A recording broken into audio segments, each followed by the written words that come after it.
you have what it is that your children need. Open your eyes, your mind, your heart. Let's have a school choice conversation. And we are joined by Tamela Davis. Tamela is a philanthropist, an educator, and co-founder of the Devoted Dreamers Foundation. And she co-founded it with her husband, Demario Davis. And Demario Davis is just well known in our area as well. Tamela, first of all, thank you very much for joining us. Thank you for having me. Excited to be here. One of the reasons we wanted to have you on was to talk about homeschooling. And a lot of parents, of course, thrown into the situation. It's been more than 8 weeks and they're trying to figure out how to get through all of this. When you think about homeschooling, what's the most important thing in your opinion that a parent should know? I think first is just giving yourself grace. I think a lot of times, especially people who are perfectionists, it's hard to kind of just woosah and kind of give yourself the grace that you need to know that I can do this, and every day may not look perfectly, but as I continue to navigate through this space, I'm able to constantly reevaluate where I am. Also, just giving the kids grace as well.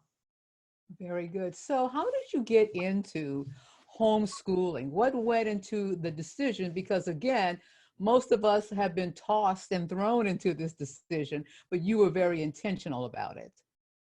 So I kind of have an education background. I was pursuing a career in education before Demario was drafted to the NFL.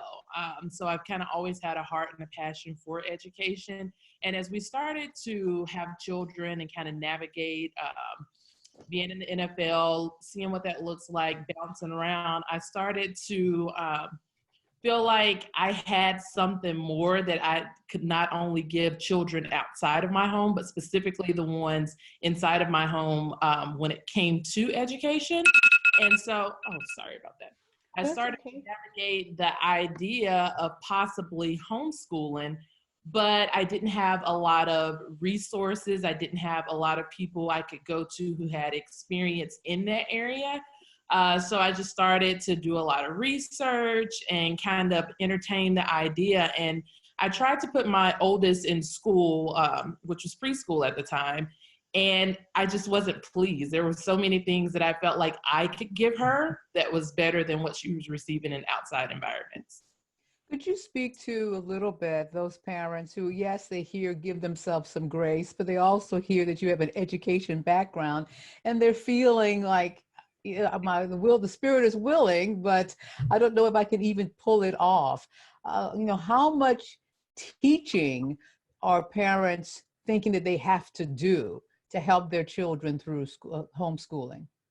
Well, I think you have to realize that when you break down what all happens inside a day outside of the home at the school, it's not typically those 8 hours or 7 hours that children are away from home.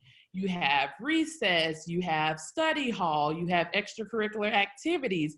And then once the students go into their core classes, they're not spending, if the block is 50 minutes, they're not spending 50 minutes going over the course. By the time you check the roll, by the time you give everyone the assignment, half of that time is gone. So I think just realizing that although children are in school for a lengthy time throughout the day, it does not technically take that long to homeschool. It does not take that long to, grant them give them their assignments, to walk them through it. So you're not spending as much time homeschooling them as they're actually spending away from home. How important is a schedule, or should there be some flexibility as well? I think it's parent by parent based, what works best for your household.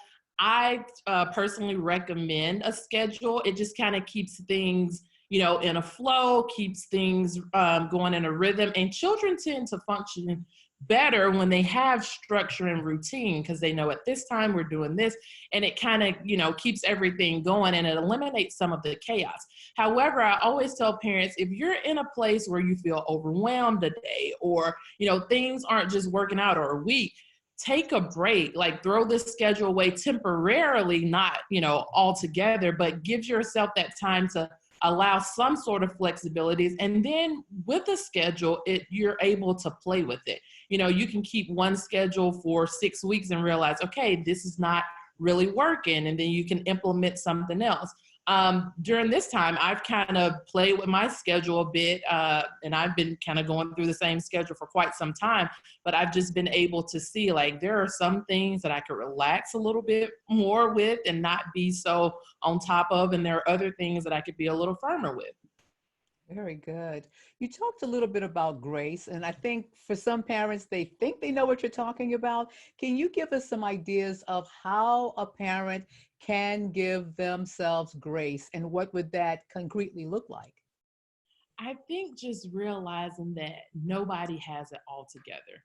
The teachers in the classroom don't have it all together. You as a parent aren't going to have it all together. So understanding that I may fail a little bit, I may not master this, but knowing that you have the opportunity to reevaluate, do some self-reflection, and start over. And it doesn't mean when you don't succeed to the magnitude that you desire to, that you should just, become so frustrated where you're like, I'm not good at this. I don't even know why I'm in this, but just understanding today wasn't a good day, but tomorrow can be better. What is it that I can do to make tomorrow better?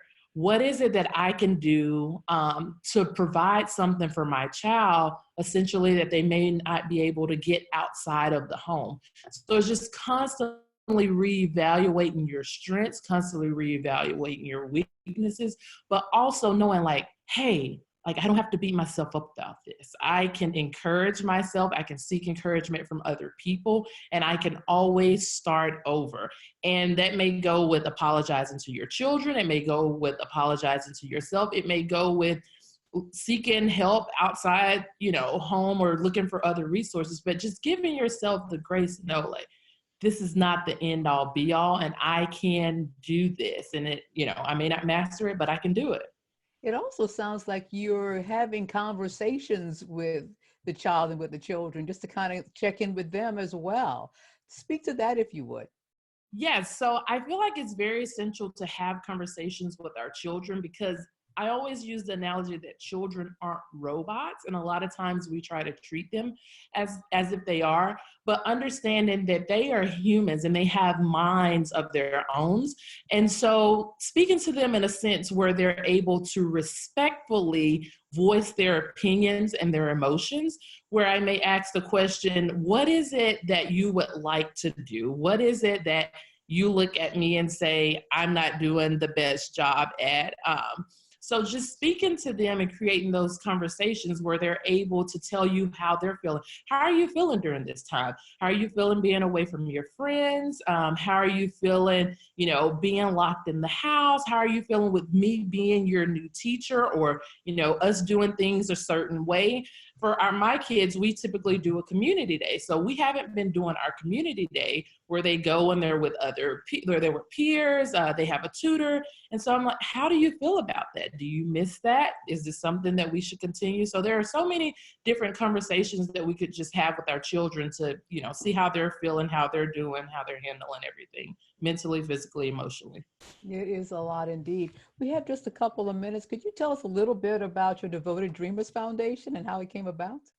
Absolutely. So a few years ago, my husband and I decided to launch the foundation. It started out with a 7-week summer camp, and we are very passionate about education. We're very passionate about mentorship. So we started it with the summer camp, and then we started to just incorporate other things that were very near and dear to our heart. So we later branched off to a devotion, I call it a one-night revival. So it's a conference. It's called the Encounter Conference. And we're just trying to get people to have an encounter and an experience with Jesus. And then we have the 7-on-7 travel football team, which is a mentorship program, but they also get to compete. And then we are now starting to incorporate things for girls and for women. So we're just trying to find different tools to equip the next generation through mentorship and through sharing the gospel. Very good. Looking at virtual summer camps, or is that something you haven't decided yet? Yes, so we haven't decided.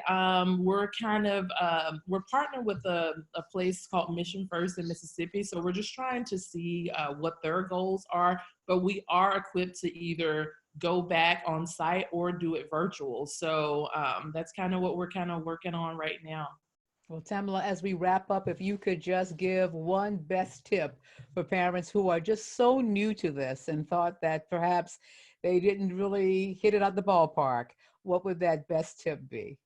You got this. You got this. And just encourage yourself. Stay grounded in Christ. And I feel like once you kind of always reflect back on your relationship with Him, He'll give you the tools and the essentials that you need.